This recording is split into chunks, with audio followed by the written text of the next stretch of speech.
आप सभी को मेरा नमस्कार। आज हम जीएफआर में रूल 156 से रूल 165 के अंतर्गत चर्चा कर रहे हैं। इसके पहले हम लोगों ने जीएफआर में रूल 155 तक को कवर किया हुआ है। तो आइए शुरू करते हैं रूल 156। रूल 156 अब हमारा डिलीट हो चुका है, यानी 2 अप्रैल 2019 के संशोधन में जहाँ जहाँ भी जिस रूल में रेट कॉन्ट्रैक्ट का जिक्र था उस सभी रूल को समाप्त कर दिया गया है। तो इसलिए अब हमारा रूल 156 पूरी तरह से डिलीट हो चुका है।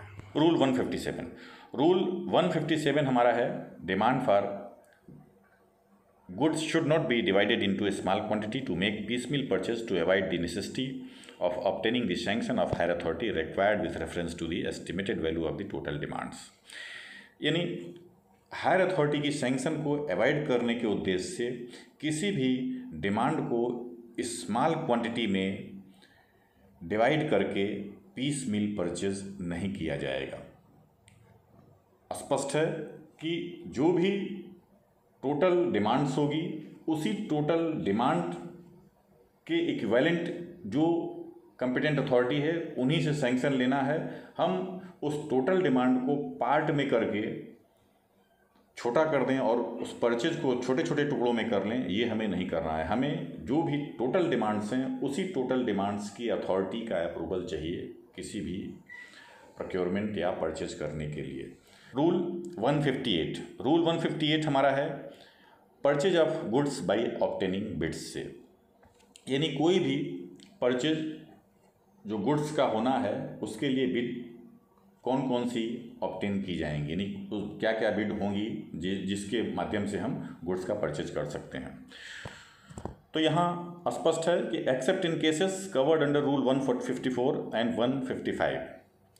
तो 154 में डायरेक्ट परचेज की बात है, यानी जब विदाउट कोटेशन कोई भी अथॉरिटी जो है डायरेक्ट परचेज कर सकती है 25,000 रुपये तक। और 155 में लोकल परचेज कमेटी का गठन किया जाता है 25,000 से जब 2.5 लाख रुपए तक की खरीद की बात होती है तब। तो इन दो परिस्थितियों को छोड़ करके, यानी रूल 154 और रूल 155 को छोड़ करके मिनिस्ट्री और डिपार्टमेंट जो रूल 147 में उन्हें पावर दी गई है, रूल 147 में मिनिस्ट्री और डिपार्टमेंट को प्रोक्योरमेंट के संबंध में फुल पावर दी गई है। तो उसी 147 रूल का इस्तेमाल करते हुए मिनिस्ट्री या डिपार्टमेंट जो बिड ऑब्टेन करेगी वो इस तरह से होगी। पहला, एडवर्टाइज टेंडर इंक्वायरी, जिसे हम ओपन टेंडर इंक्वायरी भी कहते हैं। ये सभी के लिए ओपन होता है, जो भी कोई भी पार्टिसिपेट कर सकता है जो उनके उद्देश्य को पूरा करे। दूसरा है limited tender inquiry. Limited tender inquiry में वही लोग पार्टिसिपेट करते हैं जो रजिस्टर्ड होते हैं उस मिनिस्ट्री डिपार्टमेंट से, दूसरा कोई नहीं पार्टिसिपेट कर सकता। तीसरा है 2 स्टेज बिडिंग। 2 स्टेज बिडिंग में यही है कि जब डिपार्टमेंट भी उस प्रोक्योरमेंट के बारे में बहुत स्पष्ट नहीं है, उसे भी मार्केट को लेकर के संदेह है उस प्रोक्योरमेंट के बारे में, तब वो 2 स्टेज बिडिंग करती है। फिर सिंगल टेंडर इंक्वायरी, जहाँ कोई सिंगल सोर्स होता है, यानी सप्लाई किसी एक सिंगल सोर्स से हो रही है, वहाँ उसकी मोनोपोली है, तो ऐसे सिचुएशन में सिंगल टेंडर इंक्वायरी होती है। और पांचवा हमारा है electronic reverse auction. Electronic reverse auction हम लोगों ने जिम में देखा है, तो जिम में यूज़ होता है। दूसरा, जहाँ ई प्रोक्योरमेंट होगा वहाँ उसी मोड में हम रिवर्स ऑक्शन अपना सकते हैं। तो जहाँ भी ई प्रोक्योरमेंट की बात होगी वहीं इलेक्ट्रॉनिक रिवर्स ऑक्शन के प्रोसेस को अपनाया जाएगा। अब आते हैं रूल 159 पर। रूल 159 हमारा है ई पब्लिशिंग से संबंधित। ई पब्लिशिंग के संबंध में कहा गया है, it is mandatory for all ministry department of the central government, their attached and subordinate officers and autonomous bodies, statutory bodies to publish their tender inquiry corrigenda thereon and details of bid award on the central public procurement portal। यानी central government की सभी ministry और department के लिए ये mandatory है कि वो मिनिस्ट्री और डिपार्टमेंट उनके जो अटैच्ड सबऑर्डिनेट ऑफिसर्स हैं या ऑटोनॉमस बॉडी, स्टैट्यूटरी बॉडी, ये सभी अपनी टेंडर इंक्वायरी को या टेंडर इंक्वायरी से संबंधित कोई एजेंडा है उसको, या जो बिड अवार्ड करने जा रहे हैं उसकी सभी डिटेल्स को वो central public procurement portal CPPP पर पब्लिश करें। ये सेंट्रल गवर्नमेंट के सभी मिनिस्ट्री, डिपार्टमेंट, उनसे अटैच्ड जो सबऑर्डिनेट ऑफिसेज हैं, ऑटोनॉमस बॉडीज़ हैं, स्ट्रेटजीज बॉडीज़ हैं, इन सभी के लिए मैंडेटरी है कि वो जब भी इस तरह की कोई टेंडर इंक्वायरी या उसका कोई एजेंडा या बिड जो है अवार्ड कर रहे हैं उसकी सारी डिटेल्स जो है वो CPPP पर अपना पब्लिश करें। इंडिविजुअल केसेस जहाँ पर जो है नेशनल सिक्योरिटी से संबंधित कोई कॉन्फिडेंशियल चीज़ें हैं उसमें पब्लिशिंग से एग्जेम्प्ट दिया जा सकता है, लेकिन इस एग्जेम्पशन के लिए जो डिसीजन होगा वो उस मिनिस्ट्री और डिपार्टमेंट के सेक्रेटरी या उनके जो संबंधित फाइनेंशियल एडवाइज़र हैं उनकी कंकरेंस से ये छूट दी जाएगी। और यदि स्ट्रेटजी बॉडी या ऑटोनॉमस बॉडी हैं तो उस बॉडी का जो हेड होगा और उनके जो फाइनेंस के हेड होंगे उनकी कंकरेंस के बाद उन्हें छूट दी जाएगी, यानी उनका कंकरेंस जब उन्हें मिल जाएगा तब उन्हें इस तरह से एग्जेम्पशन मिलेगा कि ये मामला नेशनल सिक्योरिटी से जुड़ा हुआ है, तब उन्हें छूट दे दी जाएगी। अब इसके बाद जब इस तरह की छूट मिल जाएगी तो फिर क्या करना है, statistical information on the number of cases in which exemption was granted and the value of concerned contract should be intimated on quarterly basis to the Ministry of Finance, Department of Expenditure। जब इस तरह की छूट मिल जाएगी तो उनके जो statistical information है, यानी जो उनके आंकड़े हैं कि जो कितने केसेस जो है उन्होंने जो है इस तरह से छूट दिया है, उसका अमाउंट कितना रहा है, ये सारी जानकारी जो है हर तिमाही में उससे मिनिस्ट्री ऑफ फाइनेंस के डिपार्टमेंट ऑफ एक्सपेंडिचर को उन लोगों को भेजना होगा। और ये चीज़ सभी टेंडर इंक्वायरी में अप्लाई होती है, चाहे वो एडवर्टाइज टेंडर हो या लिमिटेड टेंडर हो या सिंगल सोर्स से कोई सप्लाई की जा रही हो, सभी प्रकार के टेंडर में ये इन्फॉर्मेशन उन्हें मिनिस्ट्री ऑफ फाइनेंस को देनी होगी। फिर publishing would not apply to procurement made in term of provision Rule 154 and Rule 155 of GFR। तो ये स्पष्ट है कि जो है पब्लिशिंग जो है प्रोक्योरमेंट के संबंध में जब रूल 154 या रूल 155 से प्रोक्योरमेंट हो रहा है तो वहाँ पब्लिशिंग की ज़रूरत नहीं है। आते हैं रूल 160। रूल 160 हमारा है प्रोक्योरमेंट से संबंधित। तो it is mandatory for ministry and department to receive all bids through e-procurement portal in respect of all procurements। तो सभी मिनिस्ट्री और डिपार्टमेंट के लिए ये मैंडेटरी है कि वो सभी प्रकार के बिड्स वो e-procurement पोर्टल के थ्रू ही रिसीव करें। फिर ministry department which do not have a large number of volume of procurement और carry out procurement are required only for day to day running of offices and also have not initiated e-procurement through any other solution provided so far may use e-procurement solution developed by NIC।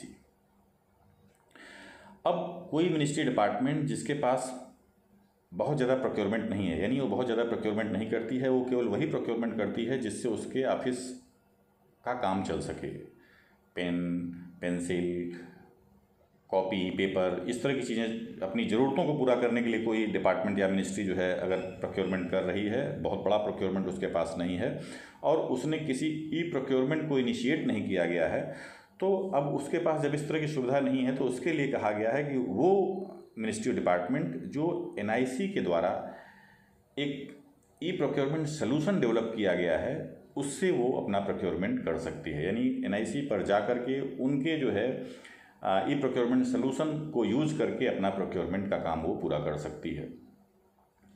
और बाकी जहाँ ज़्यादा procurement है, जिनके पास ज़्यादा procurement है, उनके लिए कहा गया है कि अदर मिनिस्ट्री डिपार्टमेंट में either use procurement solution developed by NIC और engage any other services provided following due process.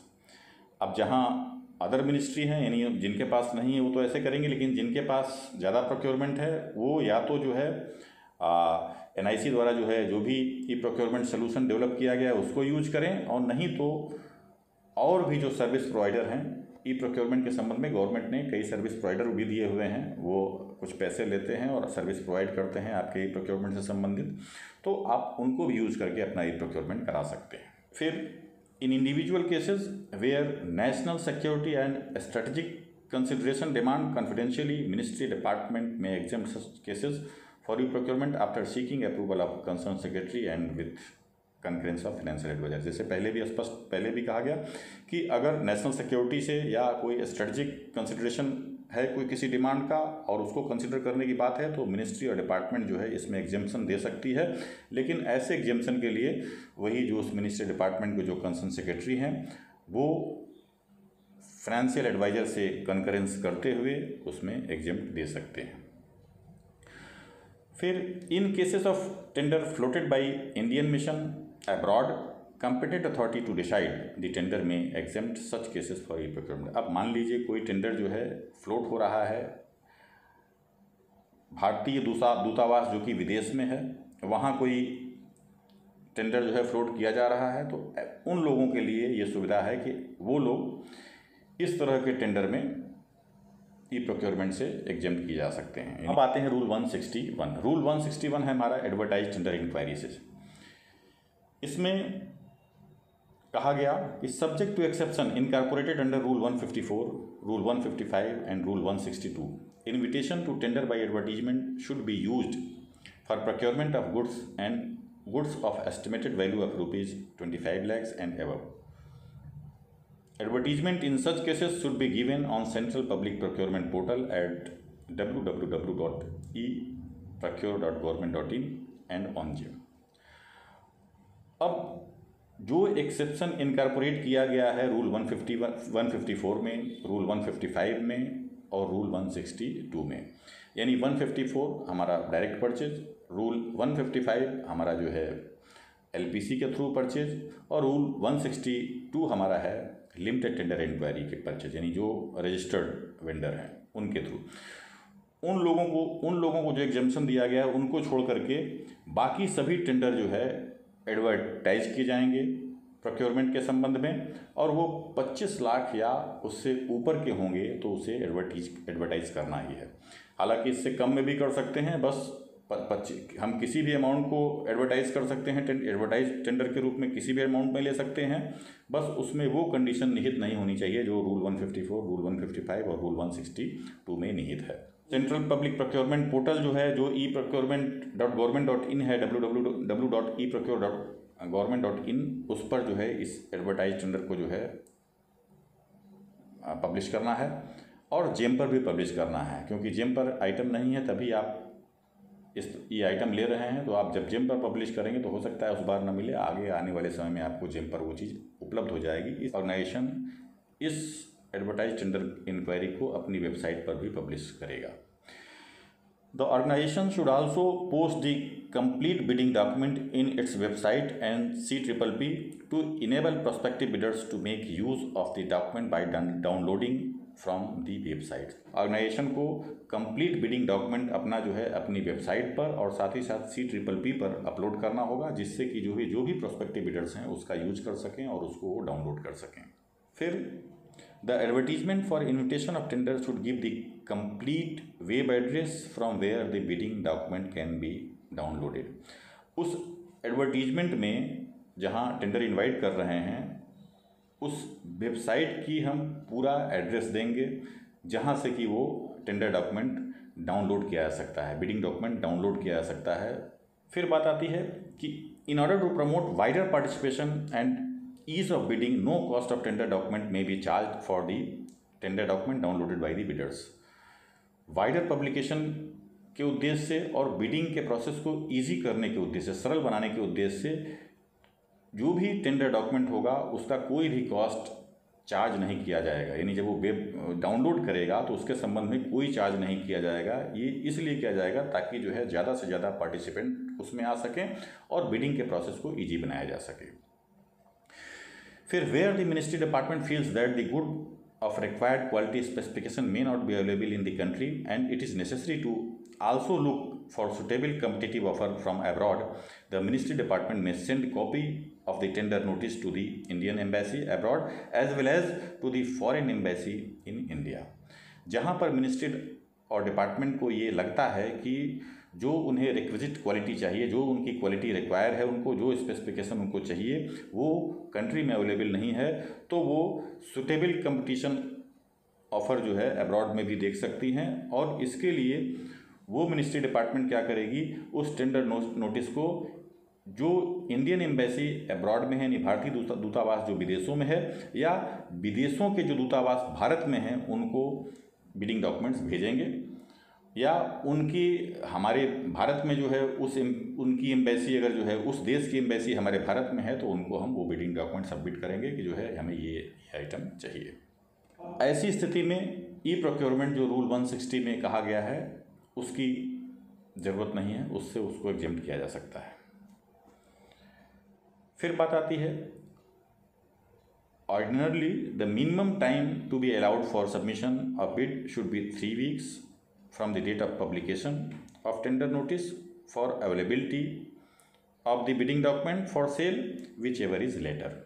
जो बिडर्स हैं उनको जिस तारीख से डॉक्यूमेंट उपलब्ध हो रहे हैं उस तारीख में या जिस तारीख में पब्लिश किया जा रहा है उनमें से जो तारीख बाद की है, मान लीजिए पब्लिश पहले कर दिया गया लेकिन बिडिंग डॉक्यूमेंट बाद के डेट से दिया जा रहा है, तो बाद के डेट से 3 हफ्ते तक उन्हें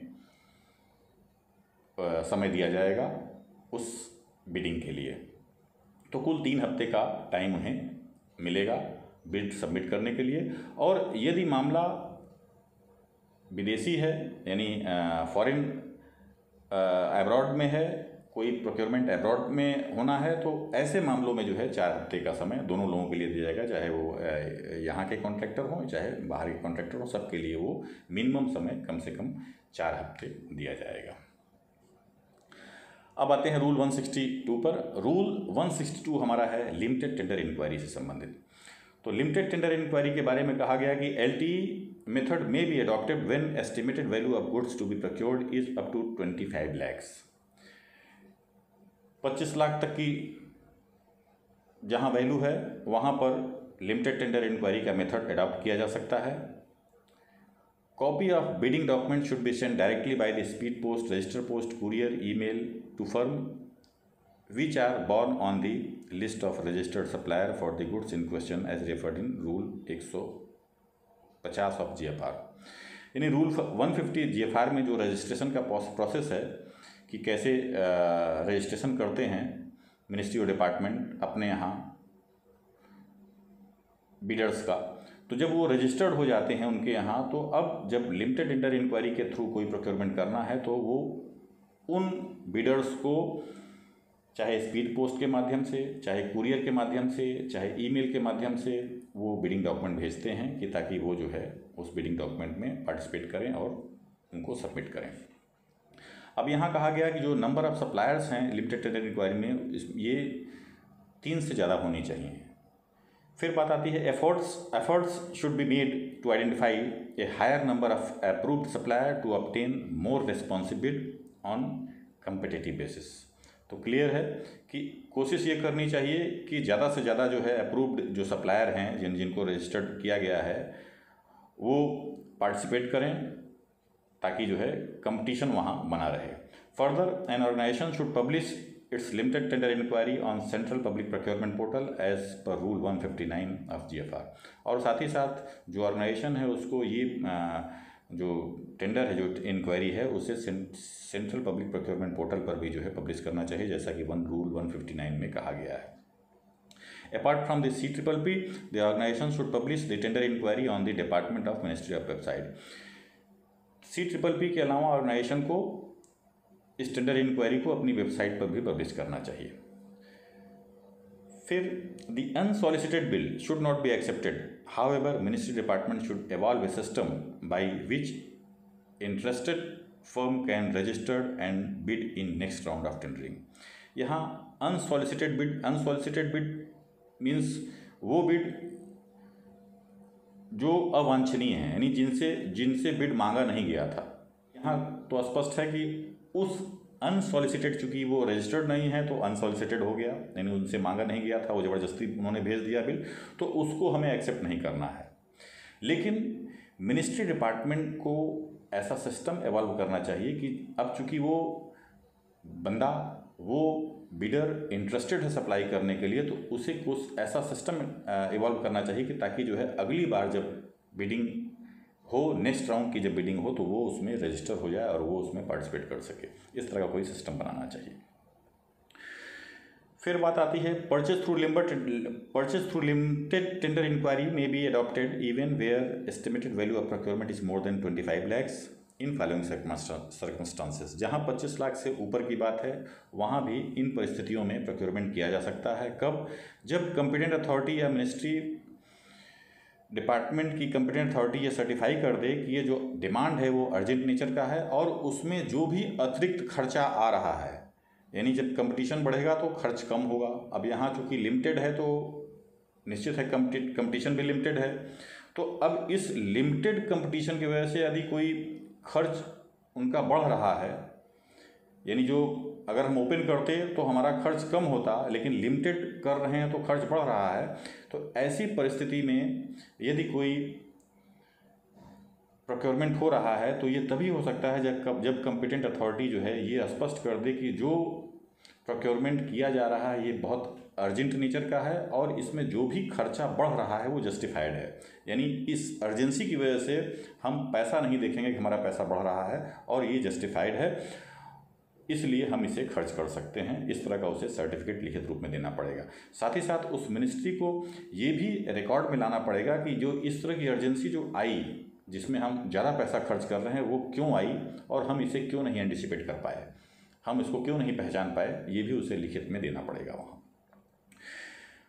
फिर दूसरी बात है कि जो है ऐसी स्थिति में भी जो है प्रोक्योरमेंट किया जा सकता है जब पब्लिक इंटरेस्ट में कोई प्रोक्योरमेंट बहुत ज़रूरी हो जाए, तो वहाँ पर भी सफिशिएंट रीजन देते हुए कि ये प्रोक्योरमेंट पब्लिक इंटरेस्ट में बहुत ज़रूरी है और इसमें जो है हम 25 लाख से ऊपर के आइटम भी जो है लिमिटेड टेंडर इंक्वायरी के थ्रू कर सकते हैं। अब जैसे इस समय महामारी के समय में कोई ऐसी हम ओपन टेंडर इंक्वायरी करके जो है बहुत समय को कंज्यूम नहीं करेंगे, हमें जल्दी आइटम चाहिए, तो यहाँ ये इस तरह की ये परिस्थिति जो है जेन्युइन है, इस तरह की परिस्थिति में भी को लिया करके, यानी ये पब्लिक इंटरेस्ट में ये होगा तो इसमें हम कर सकते हैं। तीसरा है the sources of supply are definitely known and possibility of fresh sources beyond those being tapped in is remote. तो ऐसी परिस्थितियों में भी जो है कि जहाँ जो है सप्लाई का सोर्स जो है डेफिनेट है, उन्हें पता है, और फ्रेश सोर्स जो है आने में दिक्कत है, फ्रेश सोर्स को रिमोट एरिया में ढूंढने में दिक्कत है, ऐसी परिस्थिति में भी जो है प्रोक्योरमेंट किया जा सकता है। अब जब एलटी का यानी लिमिटेड टेंडर इंक्वायरी के केसेस में जब कोई बिडिंग की जाती है तो उसे सफिशिएंट टाइम दिया जाना चाहिए। अब आते हैं रूल 163। रूल 163 हमारा है टू बिडिंग सिस्टम से संबंधित। टू बिडिंग सिस्टम के बारे में कहा गया है कि for purchase of high value plant machinery of a complex and technical nature bid में be obtain in two parts. जहाँ पर ज़्यादा कीमती सामान है, टेक्निकल नेचर का सामान है, कॉम्प्लेक्स नेचर है, तो उसमें हमें बताना होता है कि हमें हमारी टेक्निकल रिक्वायरमेंट क्या है। यानी जो टेक्निकल बिड होता है उस टेक्निकल बिड में हम अपनी जो हमारी जो नीड है, यानी जो प्रोक्योरमेंट जो कर रहा है, जो ऑर्गेनाइजेशन प्रोक्योरमेंट कर रहा है, उसकी क्या जो है टेक्निकल रिक्वायरमेंट है वो उसमें लिखता है, उसमें बताता है कि हमें इस टेक्निकल रिक्वायरमेंट की चीज़ चाहिए। तो उसी टेक्निकल रिक्वायरमेंट के बेस पर जो बिडर्स होते हैं वो अपनी टेक्निकल बिड जो है सबमिट करते हैं।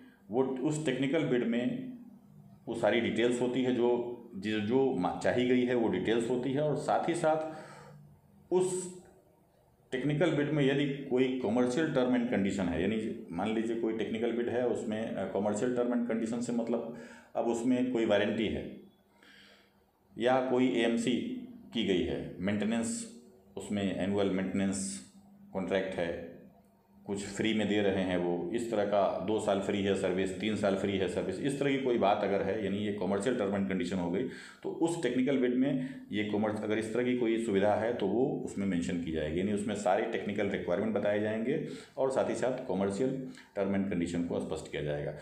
The technical bid and financial bid should be sealed by the bidder in separate cover, duly subscribed, and both these sealed cover are to be put in bigger cover which should also be sealed and duly subscribed। तो ठीक है कि यहाँ दोनों अलग अलग रहेंगे और उसको फिर एक बड़े लिफाफे में दो अलग अलग लिफाफे एक बड़े लिफाफे में करके हम रख देंगे। फिर the technical bid are to be open by the purchasing ministry और department at the first instance and evaluated by the competent authority. अब जो टेक्निकल बिड है यानी जो परचेजिंग अथॉरिटी है वो देख लेगा कि जो उसकी टेक्निकल रिक्वायरमेंट थी उस टेक्निकल बिड जो आया है उससे मीट कर रही है कि नहीं। अगर वो मीट कर रही है तो उसको एक्सेप्ट करेगा, अदरवाइज उसको रिजेक्ट कर देगा। और जो टेक्निकल बिड एक्सेप्ट हो जाएगी उन्हीं का फिर फाइनेंशियल बिड ओपन किया जाएगा। जो टेक्निकल बिड रिजेक्ट हो जाएंगे उनके फाइनेंशियल बिड को ओपन नहीं किया जाएगा। जिनका टेक्निकल बिड मान लिया जाएगा हाँ ये ठीक है, उन्हें फिर सूचना दे दी जाएगी कि अब इस तारीख को फाइनेंशियल बिड ओपन होगा। इवेलुएट करने के लिए कौन L1 आता है, कौन लोएस्ट आता है, और उसी को टेंडर अवार्ड किया जाएगा। आते हैं रूल 164 पर। रूल 164 हमारा है 2 स्टेज बिडिंग से संबंधित। तो 2 स्टेज बिडिंग के बारे में कहा गया कि जो 2 स्टेज बिडिंग है उसमें ये मेथड होते हैं। पहला है कि if it is not feasible to formulate detail specification for identify specific characteristics of subject matter of procurement, यानी किसी प्रोक्योरमेंट की जो स्पेसिफिक कैरेक्टरिस्टिक्स है उसको वो उसके स्पेसिफिकेशंस को वो आइडेंटिफाई नहीं कर पा रही है, वो मिनिस्ट्री या डिपार्टमेंट, या उसको कैसे फॉर्मुलेट किया जाए, उसका स्पेसिफिकेशन कैसे फॉर्मुलेट किया जाए, उसकी कैरेक्टरिस्टिक्स को कैसे देखा जाए, ये उस डिपार्टमेंट को इसके बारे में पता नहीं है। तो अब जब पता नहीं है तो कैसे पता चलेगा? या तो मार्केट में घूमें या तो बिडर्स से कहे कि आप उनको इनवाइट करें कि आप आइए और हमें इनपुट दीजिए कि हमें ये सामान चाहिए। तो उसके बारे में जब वो इनपुट देंगे वो बताएंगे कि हाँ आज कौन सा मॉडल चल रहा है, क्या हो रहा है, क्या आपके लिए बेहतर होगा, तो उनसे हम इनपुट लेते हैं। ऐसी परिस्थिति में 2 स्टेज बिडिंग का प्रावधान करते हैं। दूसरी स्थिति है कि जो character of subject matter of procurement is subject to rapid technological advance और मार्केट फ्लक्चुएशन ऑफ बोथ। ऐसी परिस्थिति होती है बहुत तेज़ी से जो है टेक्नोलॉजी बढ़ रही है, एडवांस हो रही है और मार्केट में बड़ा फ्लक्चुएशन है। कभी कभी हम देखते हैं इलेक्ट्रॉनिक्स आइटम में जो 2 महीने पुरानी हो जाती है उसकी कीमत आधे से भी कम हो जाती है। बहुत ज़्यादा फ्लक्चुएशन, मार्केट का रेट वेरिएट करता है। तो अब ऐसी चीज़ में अगर ऐसा कुछ है, इस तरह का कोई प्रोक्योरमेंट है, तो इसके लिए भी जो है फिर हम वहीं से इनपुट लेते हैं कि ताकि हमें करंट पोजीशन, करंट परिस्थिति के बारे में पता रहे। या ministry department seeks to enter into a contract for the purpose of research, experiment, study or development except where the contract includes the production of items in quantity sufficient to establish their commercial viability or to recover research and development cost। अब यह जो है कोई ministry department वो चाहती है कि ऐसा कॉन्ट्रैक्ट करे जो रिसर्च के पर्पज़ से हो, एक्सपेरिमेंट के पर्पज़ से हो, स्टडी हो, या उनको कुछ डेवलपमेंट करना है, कोई अपने यहाँ जो है अनुसंधान करना है। तो इस तरह की चीज़ें हैं, तो उसके लिए भी प्रोक्योरमेंट उनको इनवाइट किया जाता है, वो ताकि आकर के फीडबैक दें, अपना जो है इनपुट दें कि इस तरह के प्रोक्योरमेंट में क्या कर सकते हैं। यहाँ एक एक्सेप्शन है कि वो कॉन्ट्रैक्ट, यानी हम कोई कॉन्ट्रैक्ट कर रहे हैं और उस कॉन्ट्रैक्ट में वो खुद अपना रिसर्च एंड डेवलपमेंट होता है और उस रिसर्च एंड डेवलपमेंट के बाद जो है सामान प्रोवाइड करते हैं, तो वो उनके रिसर्च एंड डेवलपमेंट को नहीं मानेंगे। हम जब खुद अपना जो है रिसर्च एंड डेवलपमेंट कर रहे हैं तो यहाँ उन्हीं के लिए है, उनके लिए नहीं। जो किसी आइटम के लिए खुद अपना रिसर्च एंड डेवलपमेंट करके सामान पहुँचाते हैं उनके लिए नहीं है। तो वो एक्सेप्शन है, ये नहीं है कि हम उनको भी शामिल कर लें। फिर the bidder is expected to carry out a detail survey of और investigation and undertake comprehensive assessment of risk, cost and obligation associated with the particular procurement. अब यहाँ बिडर से ये अपेक्षा की जाती है कि वो जो हमें सामान चाहिए उसका जो है डिटेल सर्वे कर ले, उसका इन्वेस्टिगेशन कर ले, कम्प्रिहेंसिव असेसमेंट कर ले, उसके जो रिस्क हैं, उसके कॉस्ट में जो रिस्क इन्वॉल्व हैं, उसके जो ऑब्लिगेशंस इन्वॉल्व हैं उसको देख ले। फिर उसके बाद वो तब पार्टिसिपेट करे कमर्शियल, यानी उसके जो दूसरे स्टेज में तब वो पार्टिसिपेट करे। इन सारी चीज़ों को इसीलिए उनको बुलाया जाता है कि वो इनपुट दें और साथ ही साथ वो उस सामान के संबंध में जो चीज़ें हैं उसकी वो गहनता से पड़ताल कर लें, जांच कर लें, ताकि उन्हें भी जो है फिर नेक्स्ट राउंड में, यानी जो सेकेंड स्टेज है उनका कमर्शियल बिडिंग में, फिर वो पार्टिसिपेट करें। अब जो प्रोसीजर है 2 स्टेज बिडिंग का वो किस तरह से होता है। In the first stage of bidding process the ministry department shall invite bids to advertise tender containing the technical aspects and contractual term and condition of the proposed procurement without a bid price। पहले stage में जो है clear है कि जो technical उसके aspects हैं या जो कॉन्ट्रैक्ट के टर्म एंड कंडीशंस हैं जो प्रपोज कॉन्ट्रैक्ट के हैं उसके बारे में चर्चा होती है। फिर फर्स्ट स्टेज में all first stage bids which are otherwise eligible shall be evaluated through an appropriate committee constituted by Ministry or Department। अब जब ये सारी चीज़ें हो जाती हैं, इनपुट मिल जाता है, वो भी अपनी पड़ताल कर लेते हैं, तो अब जब वो उसके बाद कुछ भी कहते हैं, कुछ भी सबमिट करते हैं, तो उसके लिए फिर डिपार्टमेंट भी अपने टेक्निकल एक्सपर्ट्स रखती है और वो फिर उनकी जो चीज़ें हैं उसको फिर इवेलुएट करती है, जो उन्होंने उस टेक्निकल बिड में यानी जो अपने टेक्निकल के उस आइटम की टेक्निकलिटी के बारे में बताया है, उस चीज़ों को फिर जो डिपार्टमेंट की जो टेक्निकल कमेटी होती है वो उसको इवेलुएट करती है, वो देखती है। फिर कमेटी में hold discussion with the bidder if any such discussion is held equal opportunity shall be given to all bidder participate in this. अब मान लीजिए जो उनकी कमेटी डिपार्टमेंट की कमेटी है, जो डिपार्टमेंट की टेक्निकल कमेटी है, क्योंकि वो जब इनपुट ले रही है तो वो टेक्निकल कमेटी भी फिर उस चीज़ को समझती है कि हम जो सामान लेने जा रहे हैं वो किस तरह से है। अब इसमें अगर उसको कोई डिस्कशन करना है उस बिडर से, कुछ उसे बताना है कि नहीं ये सामान हमारा कुछ अलग होगा, कुछ हमें और इसमें चाहिए, कुछ और सुधार करना है, इस तरह का कोई डिस्कशन कुछ चीज़ें हैं तो उसके लिए फिर वो डिस्कशन करती है और उसमें वो सभी बिडर पार्टिसिपेट करते हैं। यानी जितने जो है फर्स्ट स्टेज में जो है जितने भी बिडर्स हैं, टेक्निकल बिडर्स जो भी वहाँ हैं, उनमें ऐसा नहीं किसी एक से हम डिस्कशन करेंगे, जितने बिडर पार्टिसिपेट कर रहे हैं सबसे वो डिस्कशन किया जाएगा। फिर in revising the relevant term and condition of procurement the procuring entity shall not modify the fundamental nature of procurement itself but may add, amend or omit any specification on subject matter of procurement or criterion for evaluation। अब first जब इस तरह की चीज़ हमने जो है bidder से input लिया, उनसे जाना, जब उनसे और जान करके फिर जो है हमने अपने सामान के बारे में जो है अपने टेक्निकल स्पेसिफिकेशन को रखा, यानी जो हमारी टेक्निकल डिपार्टमेंट की जो टेक्निकल कमेटी थी उसने फिर उसके बाद जो है तब बनाया कि हाँ अब इस तरह का आइटम हमें चाहिए। तो ऐसी परिस्थिति में हमें ये नहीं करना है कि जो है हम अब उसकी जो मूल भावना यानी जो हमारा प्रोसेस था, जिस चीज़ के लिए हमने टेंडर किया था, उसकी हम मूल जो फंडामेंटल कैरेक्टरिस्टिक्स है उसको नहीं चेंज करेंगे। जो फंडामेंटल नेचर है उस प्रोक्योरमेंट का वो नहीं बदलेगा, उसकी स्पेसिफिकेशन में बदलाव होगा। उसका जो स्पेसिफिकेशन होगा, उसके जो क्राइटेरिया हैं वो हम चेंज कर सकते हैं, स्पेसिफिकेशन चेंज कर सकते हैं, उसमें कोई अमेंड कर सकते हैं। तो ये हमारा चीज़ यहाँ होगा। अब उसके बाद सेकेंड स्टेज की जो बिडिंग आती है, यानी फर्स्ट स्टेज हमारा जब कंप्लीट हो गया तो सेकेंड स्टेज की भी जो बिडिंग प्रोसेस होगी उसमें procuring entity shall invite bid from all those bidders whose bids at the first stage they are not rejected to present final bid the bid prices in response to revise set of term and condition of the procurement.